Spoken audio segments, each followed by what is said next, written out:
আমরা যারা আছি আমরা বিচ্ছিন্নভাবে না থেকে যদি এক হইতে পারি। আমরা কি বিচ্ছিন্ন? আমরা কি বিচ্ছিন্ন?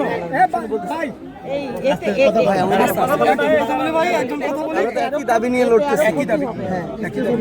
আমরা সাপোজ ওখানে ধরেন 500 জন, সাপোজ এখানে 100, তাহলে একসাথে হলে 600 হবে।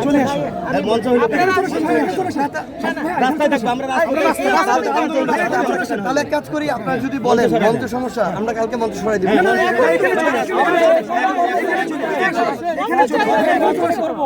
আমরা কালকে মঞ্চ সরাই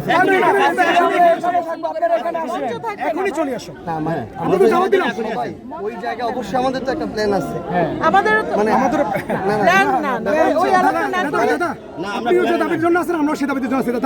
আমরা একসাথে করি।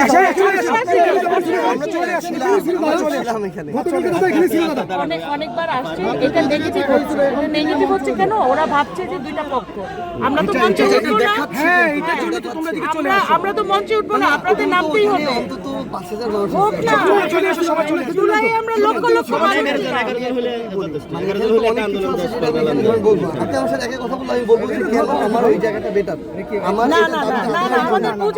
ভাই আমরা কিন্তু সবচেয়ে বেটার হচ্ছে সার্জিস, তোমরা এদিকে চলে এসো, মঞ্চটা ছেড়ে দাও, একবার ছেড়ে দিয়ে দেখো জনগণ জনগণের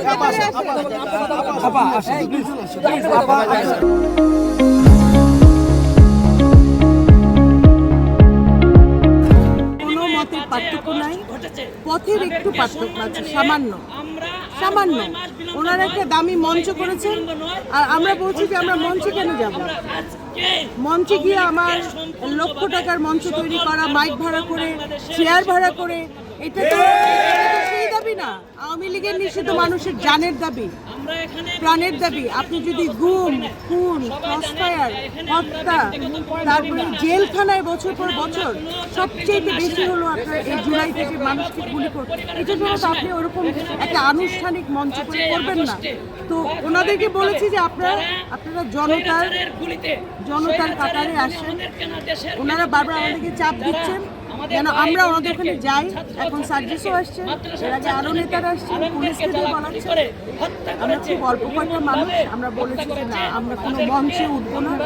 আমরা চাই আপনারা জনতার কাতারে আসেন, কারণ আমাদের ছাত্র প্রতিনিধিরা এবং রাজনৈতিক নেতারা জনতার থেকে দূরে চলে গেছে বলেই এখনো পর্যন্ত খুনি হাসিনার, আওয়ামী লীগের, ভারতের দালালরা প্রশাসনে আছে।